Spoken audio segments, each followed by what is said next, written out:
بسم اللہ الرحمن الرحیم۔ السلام علیکم، میں ہوں یاسمین نغمی۔ ہمیشہ کی طرح پروگرام کا آغاز 1:29 پر ہو رہا ہے۔ سب سے پہلے پیش لفظ، بلکہ آج کا پیش لفظ ہی ہمارا پورا پروگرام ہے۔ یہ پروگرام سول کے اس ساتھی کے نام ہے جو ہم سے بچھڑ گیا۔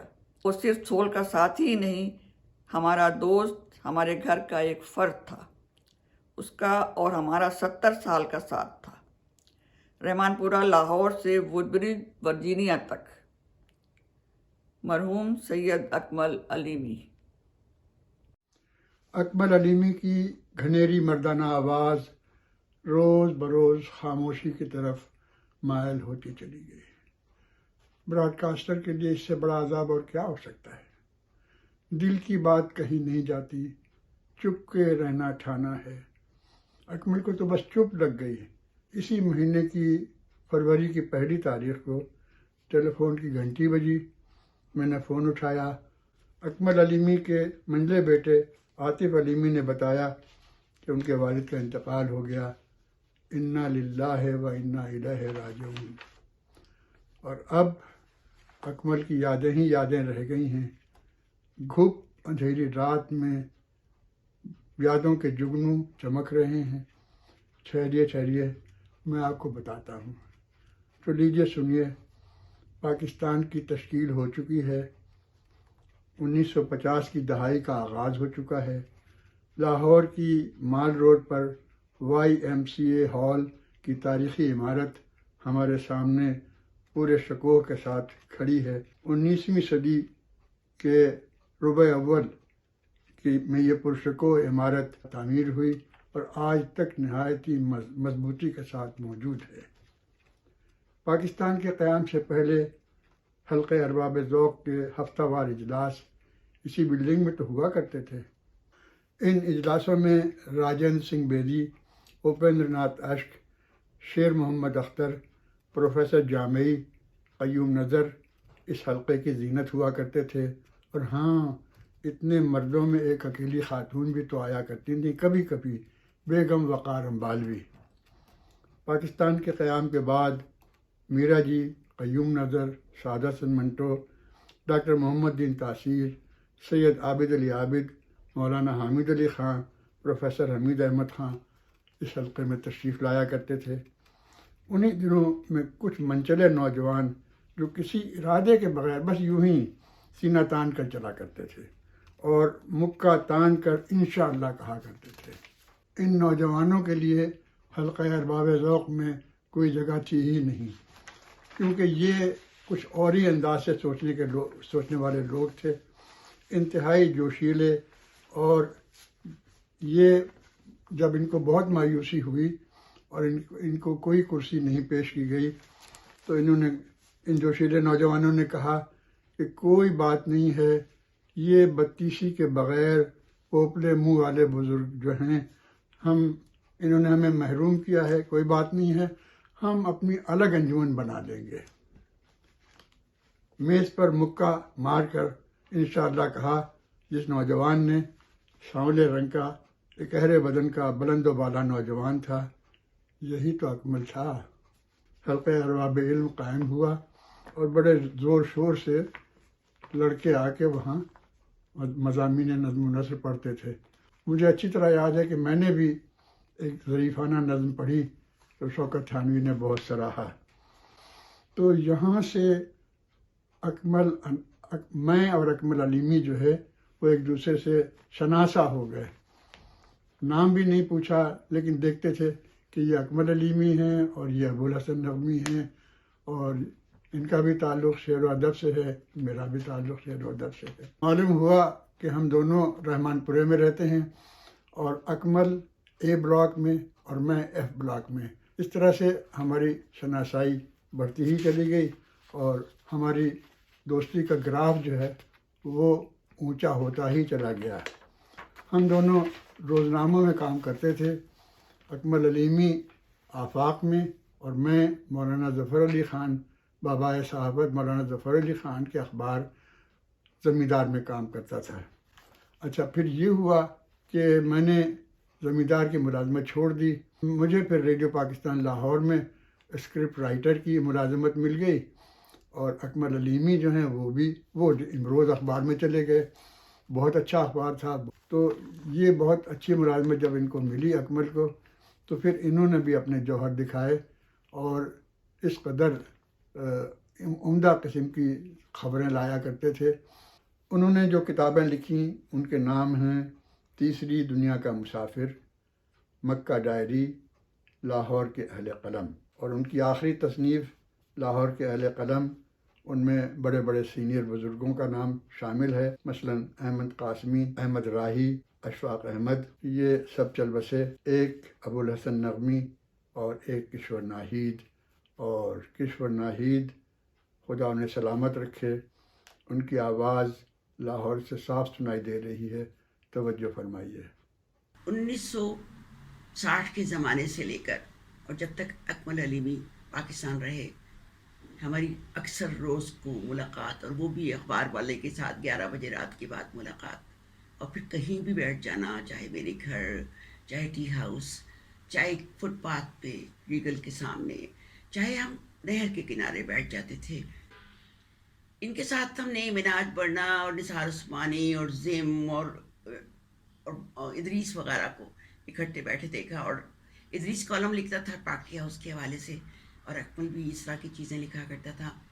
ہم ان سے چھوٹے تھے لیکن ہم لوگوں کا گروپ جو تھا وہ یونیورسٹی سے نکل کے اب ہم سیاست میں انڈائریکٹلی اس طرح آ گئے تھے کہ چینی انقلاب، چینی ریولوشن، اور پھر ہو چی مین کی واقعات، اور پھر ویتنام کی رہائی اور امریکہ کی واپسی، کتابیں پڑھنا، ترجمے کرنا، لکھنا، چاہے اپنے فیض صاحب کے بارے میں کیونکہ وہ بھی یہاں نہیں تھے، چاہے ہم راشد صاحب کے بارے میں بھی، وہ بھی کبھی کبھی آتے تھے، ان سے ملاقات پہ سب اکٹھے ہو جاتے تھے. اس طرح ہم لوگ زندگی میں ان لوگوں سے، ادھر صحافت میں عبداللہ ملک سے، مناج مرنا سے، نثار عثمانی سے بہت کچھ سیکھتے رہے. اور پھر یہ کہ آج یہ حال ہے کہ تم نے مجھے یاد کرایا کہ اکمل علیمی کو مرے ہوئے 15 دن ہو گئے ہیں. یہاں تک خبر پہنچی نہیں یا مجھے نہیں پہنچی، لیکن زندگی نے رستے جدا کیے. لیکن ہم کبھی کبھی ٹیلی فون پہ رابطہ کرتے تھے. اور یوسف تو اکثر امریکہ جب بھی گئے ہوتے تھے تو چوکڑی جمتی تھی ہماری، خالد حسن، اکمل علیمی، سب لوگ مل کے ہم ان باتیں کرتے تھے. اور پھر زندگی نے پہلے خالد حسن کو خاموشی سے لے گئے اور اب اکمل علیمی بھی چلے گئے.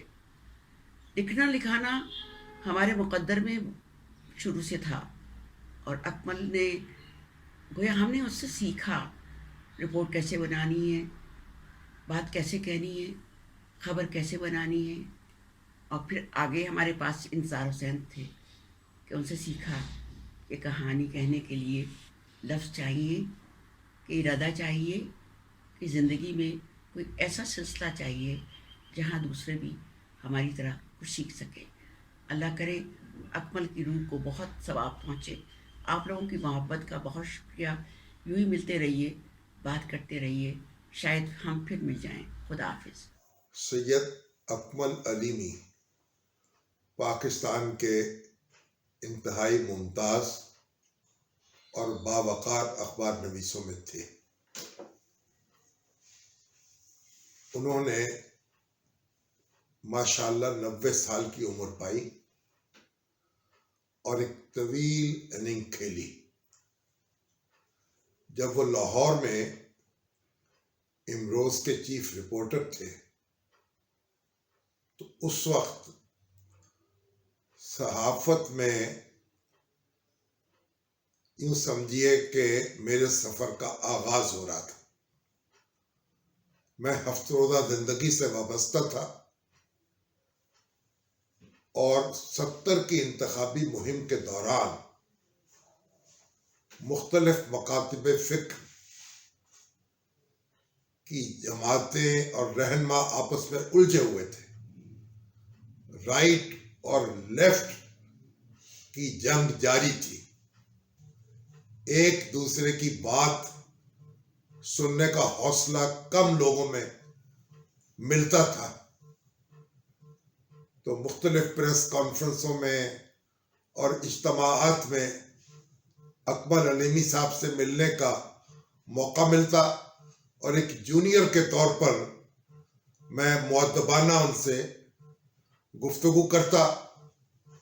وہ جو بھی نقطہ نظر رکھتے سنجیدگی اور متانت کو ہاتھ سے نہیں جانے دیتے تھے، پوری ذمہ داری سے احتیاط سے اپنی بات کہتے اور رپورٹ کرتے تھے.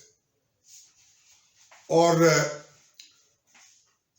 1970 کے انتخابات کے بعد پاکستان ایک بڑے سانحے سے گزرا، مشرقی پاکستان بنگلہ دیش بن گیا.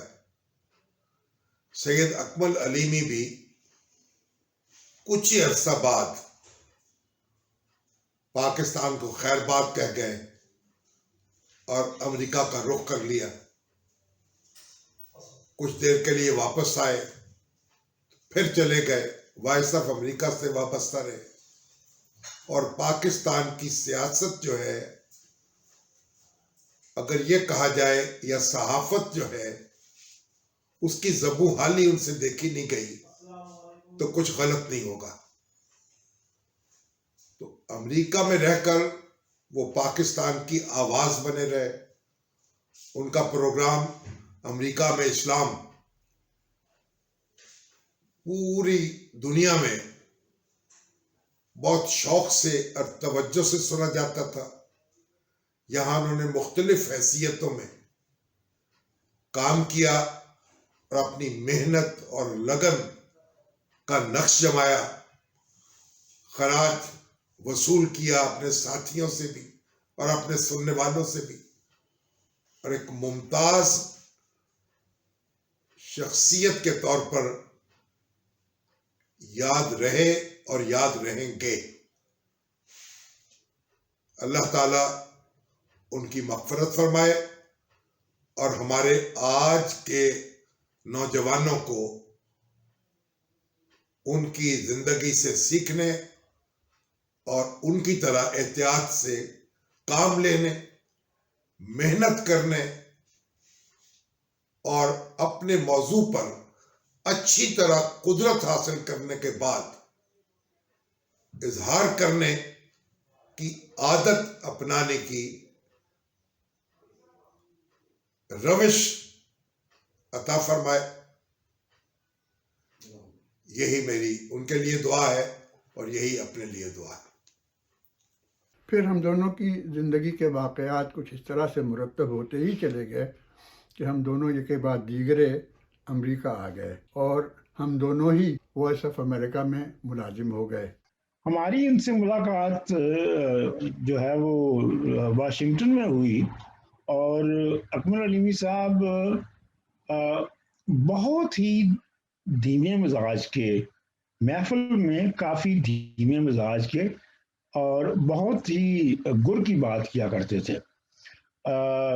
یہاں آ کر واشنگٹن میں جب وہ آئے تو ویسے تو وہ وائس امریکہ میں کام کرتے رہے، وہاں صحافت کرتے رہے، لیکن یہ خاص بات ہے کہ ان کے زمانے کا یعنی 60s تک کا جو بڑا ادیب اور جو بڑا شاعر اور جو بڑا آتا تھا وہ اکمل علیمی کے حوالے سے ہی واشنگٹن میں آتا تھا. اور اکمل علیمی جو ہے وہ کوئی ایسی یہاں فکر و ادب کی محفل نہیں بنی یا اور تنظیم نہیں بنی واشنگٹن میں جس کا وہ حصہ نہ ہو. اور اسی لیے ہر تخلیقی اور فکر و ادب کی محفل میں جاتے تھے. لیکن یہ بھی میں نے نوٹ کیا ان کو کہ وہ فضول طرح کی محفلوں میں بہت، میں نے ان کو کبھی نہیں دیکھا. مثال کے طور پہ میں نے ان کو بہت کم پاکستان سفارت خانے میں جاتے ہوئے دیکھا، جو کہ عام صحافیوں کا بہت فیوریٹ جگہ ہوتی ہے. تو ہماری جو ایک 30 سال تک چلتی رہی تنظیم واشنگٹن پالیسی انالیسس گروپ، تو اس کے یہ فاؤنڈنگ ممبر تھے.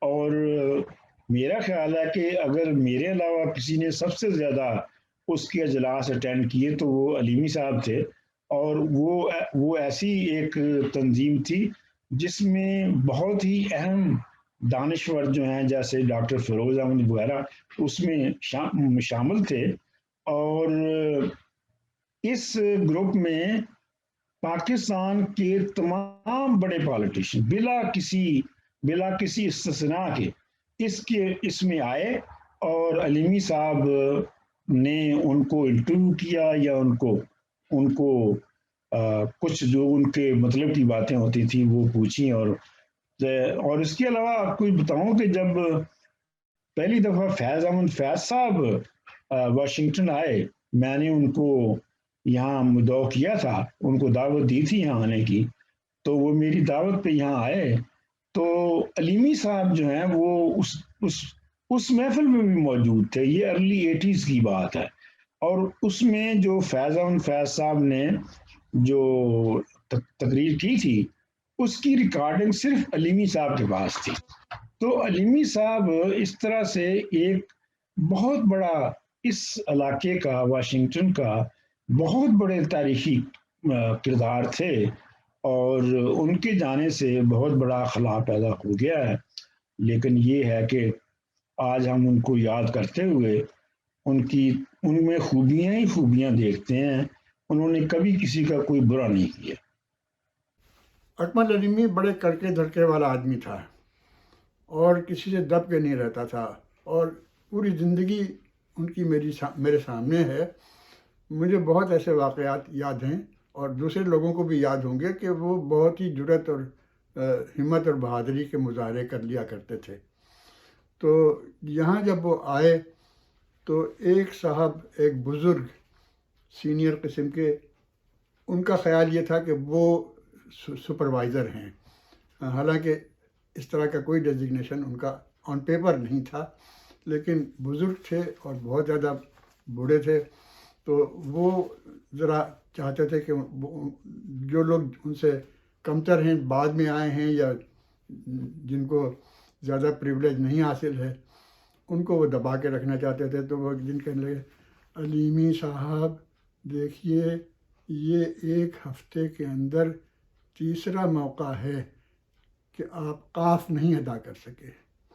اکمل کو غصہ آ گیا ایک دم، کہنے لگے کہ دیکھیے، میں آپ کے اس قاف کے لیے اپنے گلے کی گراری نہیں بدلوا سکتا، اور آپ کا اپنا حال یہ ہے جناب والا کہ آپ مجھے جب زیادہ نروس ہوتے ہیں تو اکمل کے بجائے اکمل کہا کرتے ہیں، تو یہ کس حساب میں جائے گا؟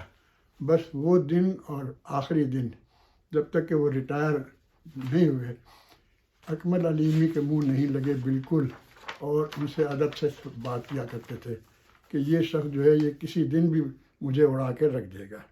اکمل علیمی صاحب، ان کو واقعی ہمارے ہاتھ میں پکا ہوا کھانا بہت اچھا لگتا تھا۔ تو جب وہ آتے تھے تو میں ان سے فوراً کہتی تھی کھانا کھا کے تو نہیں آئے؟ تو کہتے تھے نہیں، میں کھاؤں گا کھانا۔ تو میں ان کی پسند کی چیز جو بھی ہوتی تھی وہ پکا کے ان کو کھلاتی، اور بہت خوش ہوتے تھے۔ خاص طور پر وہ فش جو ہے لاہور والی، وہ ان کو بہت پسند تھی۔ تو جب بھی وہ آنے کا ان کا پتہ چلتا تھا کہ علیمی صاحب آ رہے ہیں آج، تو میں وہ فش ضرور بناتی تھی ان کے لیے۔ تو جیسے ہی میں پوچھتی تھی کہ کھانا کھائیں گے، ہاں، تو ہم کہتے تھے کہ نہیں، وہ جو آپ کے پیش جو ہے آپ کو بہت پسند ہے فش، وہ والی ہے، ہاں وہ ضرور کھاؤں گا میں۔ تو بہت خوش ہو کے وہ کھاتے تھے۔ ان کی ایک کتاب جو انہوں نے سب سے پہلے لکھی، تیسری دنیا کا مسافر، یہ وہی کتاب ہے جس کا ایک مضمون ہے ورجینیا میں لاہور۔ ویسے تو آپ کسی بھی پاکستانی سے پوچھیں تو وہ آپ کو بتا دے گا کہ لاہور کہاں ہے، مگر اکمل علیمی صاحب، نور نغمی اور چند اور پاکستانیوں کے علاوہ شاید ہی کسی پاکستانی کو یہ معلوم ہو کہ امریکہ میں بھی ایک لاہور موجود ہے۔ واشنگٹن ڈی سی سے تقریباً 75 میل دور ورجینیا اسٹیٹ میں واقع اورنج کاؤنٹی میں آپ کو ملے گا ایک چھوٹا سا شہر لاہور۔ جی ہاں، لاہور۔ اس شہر کو تقریباً 30 سے 35 سال پہلے ایک صحافی اکمل علیمی نے اتفاقاً دریافت کیا تھا۔ یہ ہے لاہور روڈ جو 7 میل لمبی ہے، اور ایک طرف اس کے جہاں سے اب میں مڑا ہوں یہ راؤٹ 522 ہے، اور دوسری طرف یہ ختم ہوتی ہے راؤٹ 20 پہ۔ تو آج سے کوئی 30-35 سال پہلے اکمل علیمی صاحب غلطی سے اس طرف مڑ کے آ گئے تھے، اور یوں یہ لاہور انہوں نے ڈسکور کیا تھا۔ انہوں نے ایک آرٹیکل لکھا تھا امروز اخبار میں، لاہور ورجینیا کہ ورجینیا میں لاہور ہے۔ تو میں اس وقت ٹین ایجر تھا، اور وہاں وہ آرٹیکل میں نے پڑھا۔ بس اس کے بعد مجھے لگ گیا کہ مجھے لاہور کے لیے کچھ کرنا ہے۔ یہ ہے مین لاہور کا حصہ۔ جب انہیں فراغت میسر آئی تو وہ مکہ معظمہ بھی تشریف لے گئے، لیکن اپنا قلم بھولے نہیں، قلم اپنے ساتھ ہی لیتے گئے۔ اور یعنی یہ میں کہنا چاہتا ہوں کہ اخبار کا رپورٹر جو ہے وہ اکمل علیمی کے ساتھ ہی ساتھ گیا ہے۔ وہ رپورٹنگ کا جو پروفیشن تھا وہ کبھی اس کو اپنے آپ سے جدا نہیں کر سکے، اور یہ بات مجھے جی جان سے پسند آئی ہے، کیونکہ میرا تعلق بھی کچھ نہ کچھ لکھنے لکھانے سے ہے۔ تو مجھے ان کی یہ ادا جی جان سے بھائی، اور کیوں نہ بھاتی، کیونکہ یہی تو وہ خط امتیاز ہے جو ممتاز مفتی اور قدرت اللہ شہاب سے انہیں جدا کرتا ہے۔ معروف صحافی خاور نعیم ہاشمی نے ایک عرصہ پہلے 2 سطریں مجھے بھیجی تھیں، جو کچھ یوں تھیں کہ مجھے تو تعزیت کے آداب بھی نہیں آتے، کسی پیارے کی جدائی سہنے کا سلیقہ بھی نہیں آتا۔ کچھ ایسی صورتحال میری بھی رہی جب اکمل علیمی صاحب کی وفات کا پتہ چلا، اور ان کا جانا میرا ذاتی نقصان ہے، اس لیے میں ان کی صحافتی زندگی یا ادبی کاوشوں پر تو نہیں بول پاؤں گا۔ یہ وہ پہلو ہیں جو آپ لوگ ان کے بارے میں مجھ سے زیادہ جانتے ہیں، لیکن ان کے حوالے سے جس پہلو پر میں بات کرنے کی کوشش کر سکتا ہوں وہ ان کا میرے ساتھ محبت اور شفقت کا تعلق ہے۔ آپ جانتے ہیں کہ آخری چند برسوں میں انہوں نے میل جول تقریباً ختم کر دیا تھا، اور بہت اصرار پر وہ سول کے ہی پروگرام میں شریک ہوتے تھے، اور ان سے آخری جو ملاقاتیں 1-2 رہیں وہ نغمی صاحب کی وجہ سے ہی ممکن ہو سکیں، اور آج سول کے پروگرام میں ہی انہیں یاد بھی کیا جا رہا ہے۔ حقیقت یہ ہے کہ میرے لیے امریکہ کی اجنبیت انہوں نے ہی کسی حد تک ختم کی تھی۔ شروع میں وہ مجھے دوسرے تیسرے ویکینڈ اپنے گھر لے جاتے تھے، جہاں ان کے ساتھ دفتری جو تعلق ہے اس کے علاوہ ان کو گھر کے ایک ماحول میں ان کو دیکھنا، انہوں نے بغیر کہے یہ باور کروایا کہ اسے اپنا ہی گھر سمجھو، جب جی چاہے اور جو بات کرنا چاہو ضرور کرو۔ وہ ان کرم فرماؤں میں سے تھے جنہوں نے زیادہ علم ہونے کے باوجود کبھی ٹوکا نہیں، یہ نہیں کہا کہ میں کم از کم تم سے تو زیادہ ہی جانتا ہوں۔ الٹا وہ مجھ سے پوچھتے کہ تمہارا کوئی بھی جو سبجیکٹ ہے جو ہے اس کے بارے میں تمہارا کیا خیال ہے۔ اگر کبھی کچھ سمجھانا بھی ہوتا تو بہت ہی تحمل اور انکساری کے ساتھ بات کرتے، حتیٰ کہ میری جو سگریٹ پینے کی عادت پر بھی انہوں نے اتنا ہی کہا کہ میں بھی پیتا تھا، اب چھوڑ دیا ہے کیونکہ یہ کوئی اچھی چیز نہیں ہے، تو کوشش کرو کہ یہ عادت ختم ہو جائے۔ پھر ان کے عزیز دوست خالد حسن صاحب، وہ بھی میرے بھی سینئر تھے، اور وہ بھی تشریف لے آتے، ان کے ساتھ بھی ایسی ادبی، سیاسی اور تاریخ پر بہت سیکھنے کو ملتا، حتیٰ کہ کیسے کتابوں کا تعارف کروایا جانا چاہیے، اور کس طرح اس کا ریفرنس بھی دیا جانا چاہیے۔ تو اس قسم کا بہت ان سے سیکھنے کو ملا مجھے۔ امریکہ آنے کے بعد انہوں نے جو پہلی کتاب لکھی اس میں انہوں نے پاکستانی سیاست اور سفارت کاری کے جو جو انداز ہے اس کا آئینہ دکھایا، جو بہت اہم کام تھا میں یہ سمجھتا ہوں، کیونکہ جب میں نے فورن پالیسی کے حوالے سے لکھنا شروع کیا تو میں نے ان کی کتاب کا ریفرنس بھی اس میں اس حوالے سے ضرور دیا کہ جہاں وہ لکھتے ہیں کہ سقوط ڈھاکہ کے وقت واشنگٹن میں جو پاکستانی صحافی ہیں، جو عام ڈائسپورا ہے، بہت بے چین تھی، بہت پریشان تھی، لیکن سفارتکار اپنی ذاتی جو مصروفیات ہیں ان سے فارغ ہی نہیں ہو رہے تھے۔ بہرحال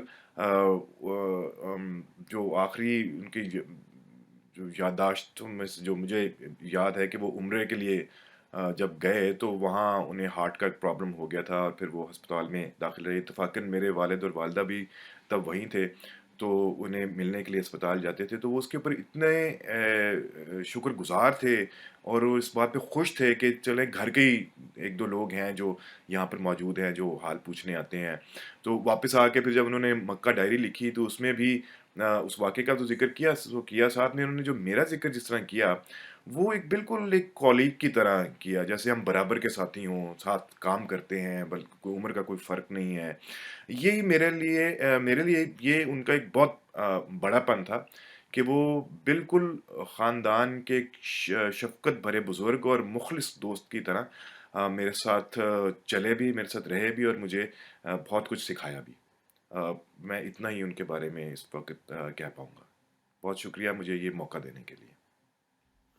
مکہ معظمہ کی گرمی اور حبس اور گھٹن یہ ان کو موافق نہیں آ سکا، وہ گر کے بے ہوش ہو گئے، برداشت نہیں کر سکے وہاں کی گرمی اور حبس، اور انہیں ہارٹ اٹیک ہو گیا۔ انہیں ہاسپٹلائز کیا گیا۔ وہ بہت اچھا انتظام تھا، شفا خانے کا انتظام، وہاں کی اردو پنجابی بولنے والی پاکستانی نرسیں اور ہر بیماری کے اسپیشلائزڈ ڈاکٹر، مگر ان کو بس ایک ہی رٹ لگی ہوئی تھی، جیسے بھی بن پڑے مجھے گھر بھیج دو، مجھے واشنگٹن بھیج دو جہاں میرے بچے رہتے ہیں، تو خدا کے لیے مجھے اپنے بچوں سے ملنا ہے، انہی کے پاس جانے دو۔ ابو نے مجھے یہ نصیحت کی تھی کہ اگر تم بھی ایک کامیاب پروفیشنل جرنلسٹ بننا چاہتے ہو تو سب سے پہلے اردو، پنجابی اور انگلش صحافت اور ادب میں اعلیٰ تعلیم حاصل کرو، اپنے علم میں روزانہ پڑھ لکھ کر اور خاص طور پر ریسرچ کر کے اضافہ کرو، اور پھر مضامین یا آرٹیکلز، بکلیٹس اور کتابیں وغیرہ لکھو۔ اپنے ابو کے علاوہ میں اکمل علیمی صاحب کے کئی دوستوں کی صحافت، ادب اور شاعری سے بھی بہت متاثر ہوا تھا، اور ان کے دوستوں ہی سے میں نے بھی جرنلزم اور لٹریچر کو سیکھا تھا۔ میں یہ سمجھتا ہوں کہ اکمل علیمی اور ان کے سنہری ترقی پسند دور کے مشہور و معروف صحافیوں، ادیبوں اور شاعروں کی صحافت، ان کے ادب اور ان کی شاعری کو پڑھا اور سمجھا جائے۔ یہ جو جس کتاب کا بھی بار بار ذکر آیا ہے، تیسری دنیا کا مسافر، اسی کا ایک مضمون ہے جو میں نے بھی پڑھا ہے اور مجھے بھی بہت پسند ہے، رام چندر کا دوسرا جنم۔ تو اس کتاب میں نور نغمی نے کچھ فلمی امکانات بہت تلاش کیے اور وہ اس بات پر ابھی تک قائم ہیں کہ وہ انشاءاللہ اس پر ایک فلم بنائیں گے۔ رام چندر کا دوسرا جنم۔ اکمل علیمی کی اس خبر کو اکثر لوگ کہانی اور افسانہ سمجھ کے پڑھتے ہیں، اور شاید یہی علیمی صاحب کی صحافت کا ایک منفرد انداز تھا۔ اس پر بھی میں بات کروں گا، لیکن اس سے پہلے میں ایک بات کرنا چاہتا ہوں اپنے اور علیمی صاحب کے تعلق کے حوالے سے۔ دیکھیے، یہ کہنے میں مجھے کوئی عار نہیں ہے کہ میں ایک فلمی آدمی ہوں۔ حسن اتفاق سے میری زندگی میں ہونے والے اکثر واقعات بڑے فلمی اور ڈرامیٹک انداز میں ہوتے ہیں۔ علیمی صاحب سے میری جو پہلی ملاقات تھی وہ بہت فلمی انداز سے ہوئی۔ یہ 1971 کا واقعہ ہے۔ مجھے کسی کلچرل ایونٹ میں شرکت کے لیے ریگل سنیما جانا تھا۔ آپ میں سے بہت سے لوگوں کو یاد ہوگا کہ ایک زمانے میں ریگل سنیما کے اوپر ایک ہال ہوتا تھا جو شاید کسی زمانے میں کلب ہاؤس تھا، لیکن بعد میں وہ کلچرل ایونٹس کے لیے مخصوص ہو گیا تھا۔ تو مجھے ریگل سنیما پہنچنا تھا۔ میں فیروز پور روڈ رحمان پورہ بس اسٹاپ پہ 5 نمبر اور 28 نمبر بس کا انتظار کر رہا تھا۔ یہ دونوں بسیں ریگل تک جاتی تھیں۔ وقت بہت کم تھا اور بس کسی طرح آنے کا نام نہیں لے رہی تھی۔ تھک ہار کے سوچا کہ چلو آج ہچ ہائیک کی جائے۔ سامنے سے تیز رفتار آنے والی کاروں کے سامنے انگوٹھا دکھا کے کھڑا ہو گیا۔ بہت دیر کھڑا رہا مگر کامیابی نہ ہوئی۔ ایک تو اس زمانے میں سڑک پہ کاریں بہت ہی کم ہوا کرتی تھیں۔ دوسرے کاروں میں بیٹھے لوگ بس اسٹاپ پہ کھڑے لوگوں کو نظروں میں کم ہی لاتے تھے۔ تو مایوس ہو کے سوچا کہ بھائی بہت دیر ہو گئی ہے، اب جانے کا فائدہ نہیں ہوگا، گھر واپس چلتے ہیں۔ واپسی کے لیے مڑا مگر میرا انگوٹھا اسی طرح آنے والی کاروں کی طرف رہا کہ اچانک میرے قریب سے ایک کالے رنگ کی موٹر جو کہ غالباً مورس گاڑی تھی گزری اور تھوڑے فاصلے پہ جا کے رک گئی۔ میں نے پیچھے مڑ کے دیکھا تو خوشی سے تیزی سے کار کی طرف بھاگا۔ کار چلانے والے شخص نے اپنی ڈرائیونگ سیٹ پہ بیٹھے بیٹھے پیسنجر سیٹ کا دروازہ کھولا اور پوچھا، بیٹا کہاں جانا ہے؟ میں نے کہا ریگل۔ اس سے پہلے کہ میں کچھ اور کہتا میں نے جلدی سے کہا کہ دیکھیے اگر آپ ریگل کی طرف نہیں جا رہے ہیں تو کوئی بات نہیں، مجھے کہیں آگے رستے میں اتار دیجیے گا، میں پھر آگے خود چلا جاؤں گا۔ انہوں نے کہا بیٹھو بیٹا۔ میں بیٹھ گیا۔ نہ وہ مجھے جانتے تھے اور نہ میں ان کو جانتا تھا۔ بات چیت کا سلسلہ شروع ہوا تو یہ جان کے وہ بہت خوش ہوئے کہ میں ان کے دوست ابوالحسن نغمی کا بیٹا ہوں۔ اب وہ یہ سوچ رہے ہوں گے کہ میں اپنے دوست کے بیٹے کی مدد کر رہا ہوں، کیونکہ علیمی صاحب کے بارے میں یہ بات سب جانتے ہیں کہ وہ دوستوں کے دوست اور بہت مہمان نواز شخصیت تھے۔ مجھ سے پوچھا کیا کرتے ہو؟ میں نے کہا پڑھتا ہوں، کالج کے فرسٹ ایئر میں ہوں۔ کہاں؟ میں نے کہا گورنمنٹ کالج۔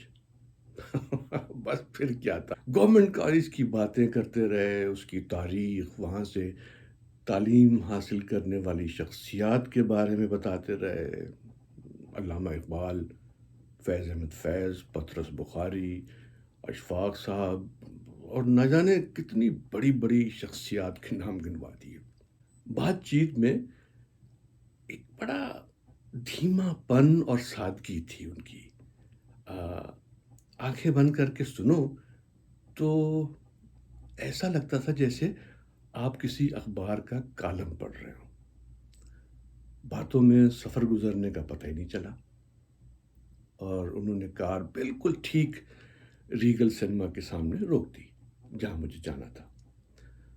میں نے کار سے اترتے ہوئے ان کا شکریہ ادا کیا تو کہنے لگے رکو ساتھ چلتے ہیں۔ پتہ چلا کہ جس تقریب میں میں شرکت کرنے آیا ہوں اسی تقریب کے وہ مہمان خصوصی ہیں۔ رستے میں کہنے لگے کہ اب گورنمنٹ کالج گئے ہو تو پکے راوین بن کے نکلنا۔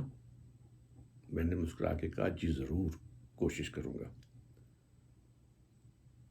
نہ ان کو معلوم تھا اور نہ میرے وہم و گمان میں تھا کہ ہماری اگلی ملاقات اب امریکہ میں ہوگی۔ 1972 میں ٹھیک 1 سال بعد میرے والد ابوالحسن نغمی کو وائس آف امریکہ میں جاب مل گئی اور ہم پوری فیملی کے ساتھ واشنگٹن آ گئے۔ ایک دن میں اسکول سے واپس آیا گھر تو دیکھا کہ علیمی صاحب ہمارے لیونگ روم میں بیٹھے۔ ارے آپ، میں حیرانی سے ان کو دیکھ رہا تھا۔ اب آپ خود ہی بتائیے کہ ہے نا حسن اتفاق؟ اگر یہ حسن اتفاق نہیں تو اور کیا ہے؟ اچھا، انہی دنوں واشنگٹن میں بہت ہی گنی چنی فیملیز اور بہت ہی کم پاکستانی لوگوں کی آبادی تھی. پاکستانی ایمبیسی واحد ایک ایسی جگہ تھی جہاں سب کی ایک دوسرے سے ملاقات ہو جاتی تھی. ایمبیسی میں اکثر چھوٹے موٹے پروگرام ہوا کرتے تھے، عید، بقرعید، 14 اگست، بلکہ یوں کہہ لیں کہ ہر قومی اور مذہبی دن بڑے جوش و خروش سے منایا جاتا تھا. پاکستانیوں کی تعداد اتنی تھی کہ سب بآسانی اس ایمبیسی میں آ جاتے تھے. آپ کو یاد ہوگا وہ پرانی ایمبیسی ہوا کرتی تھی. ان دنوں صاحبزادہ یعقوب علی خان ہمارے سفیر تھے. میرے ڈرامے کے رجحان کو دیکھتے ہوئے انہوں نے فرمائش کی کہ اردو کا کوئی ڈرامہ کرو. میں یہ سن کے بہت بہت ایکسائٹیڈ ہو گیا، اور انہوں نے یہ بھی کہا کہ تم اپنی ریہرسلیں یہیں ایمبیسی میں کیا کرو. اور جن لوگوں کو یاد ہوگا، جو پرانی ایمبیسی تھی اس میں جو سیکنڈ فلور سے نیچے ایک میزنین کا ایریا تھا، جہاں چھوٹا سا ایک اسٹیج بھی بنا ہوا تھا. تو خیر انہوں نے کہا کہ تم یہاں ریہرسل کیا کرو. تو میں نے مشہور ڈرامہ اس وقت جو تھا تعلیم بالغاں، اسے کرنے کا فیصلہ کیا. اب یہاں واشنگٹن میں میرے جتنے نئے نئے دوست بنے تھے ان سب کو میں نے کہا کہ آؤ بھائی ڈرامے میں کام کرو. اب میں ایکٹنگ کے ساتھ ساتھ ڈرامے کی ڈائریکشن بھی کر رہا تھا. ڈرامے کی ریہرسل شروع ہوئی تو اس وقت میری عمر یہی کوئی 18-19 سال کی تھی. بہت ہی دبلا پتلا. ریہرسل کے دوران مجھے خیال آیا کہ پتہ نہیں لوگ ڈرامے کو سیریس بھی لیں گے کہ نہیں. یہ نہ سمجھیں کہ کوئی بچوں کا کھیل ہو رہا ہے اور یہ دبلا پتلا چھوٹا سا لڑکا ڈرامہ کیا ڈائریکٹ کرے گا. میرے ذہن میں فوراً علیمی صاحب کا خیال آیا، اور وہ بھی پہلی ملاقات کے حوالے سے، کیونکہ مجھے اسی دن اس بات کا احساس ہو گیا تھا کہ علیمی صاحب کو آرٹ اور ادب وغیرہ سے دلچسپی ہے. تو میں نے جب علیمی صاحب کو اپنا مدعا بیان کیا تو وہ تھوڑی دیر کے لیے سوچ میں پڑ گئے، مگر میری الجھن دیکھ کے فوراً ہاں کر دی اور کہا کہ دیکھو بھائی، میں نے پہلے کبھی یہ کام نہیں کیا اور نہ ہی آگے کرنے کا ارادہ ہے، لیکن اگر میری وجہ سے تمہارے ڈرامے کو مدد مل سکتی ہے تو میں ضرور آؤں گا. اور یوں وہ ہمارے ڈرامے کے ڈائریکٹر بن گئے. اور یہ ڈرامہ واشنگٹن کا پہلا اردو اسٹیج ڈرامہ تھا 1974 میں، 1974. ان کے اس عمل سے یہ بھی ثابت ہو گیا کہ وہ نہ صرف ایک صحافی تھے بلکہ ادب اور آرٹ سے بھی ان کو گہرا تعلق تھا اور دلچسپی رکھتے تھے. اور اسی وجہ سے ان کی خبر پڑھنے والے کو کہانی یا افسانہ لگتی تھی. افسانہ اور کہانی میں خبر کی سچائی، اس کی حقیقت، اس کا اوریجنل پن کبھی بدلنے کی کوشش نہیں کرتے تھے.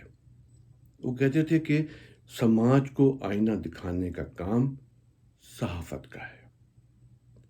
سماج کی اچھائیاں اور برائیاں صحافت کے ذریعے سامنے آتی ہیں. وہ کہا کرتے تھے کہ میں جو کچھ دیکھتا ہوں وہ لکھتا ہوں اور جس طرح بولتا ہوں اسی طرح لکھ دیتا ہوں، کسی تکلف اور بناوٹ سے کام نہیں لیتا.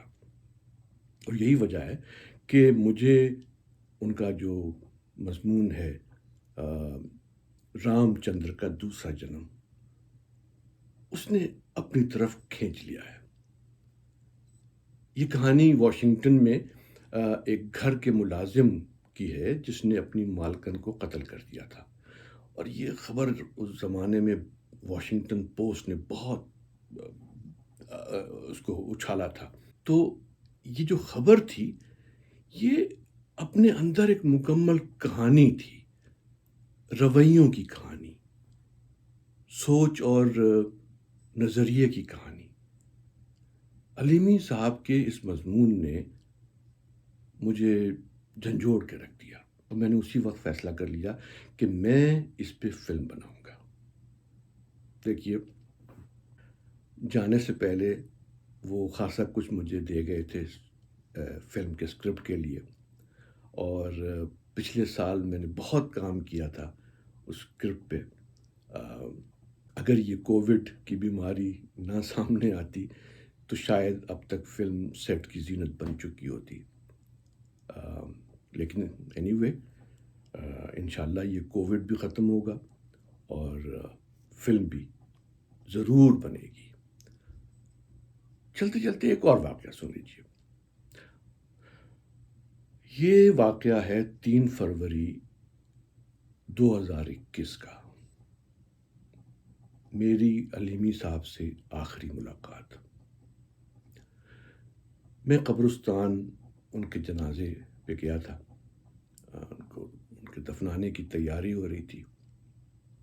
میں قبرستان میں آس پاس کی قبروں کو دیکھ رہا تھا کہ دیکھوں علیمی صاحب کے کون کون نئے دوست بنے ہیں، کہ اچانک مجھے یاد آیا کہ ٹھیک 2 سال پہلے نینسی والیس جو لاہور ورجینیا کی مالک تھیں، ان کے جنازے پہ بھی میں آیا تھا، اور جب میں نے سڑک پار دیکھا تو سامنے نینسی والیس کی قبر موجود تھی۔ یہ وہی نینسی والیس ہیں، لاہور کی مالکن، جس کو 1971 میں علیمی صاحب نے دریافت کیا تھا۔ ابوالحسن نغمی لاہور میں میرے ہمسائے تھے، پرنس ولیم کاؤنٹی ورجینیا میں بھی اس نے اتفاق سے میرے ہمسائے ہیں۔ وہ یہ کہہ کر میری ڈھارس بندھاتے ہیں کہ عمر خواہ بڑھے یا گھٹے، انسان کو اس کی فکر میں مبتلا نہیں ہونا چاہیے، اپنے کام میں مصروف رہنا چاہیے۔ کام؟ ریٹائرمنٹ کے بعد کون سا کام؟ نغمی نے میری ریٹائرمنٹ کی آہٹ سن کر کام کا بھی انتظام کر دیا۔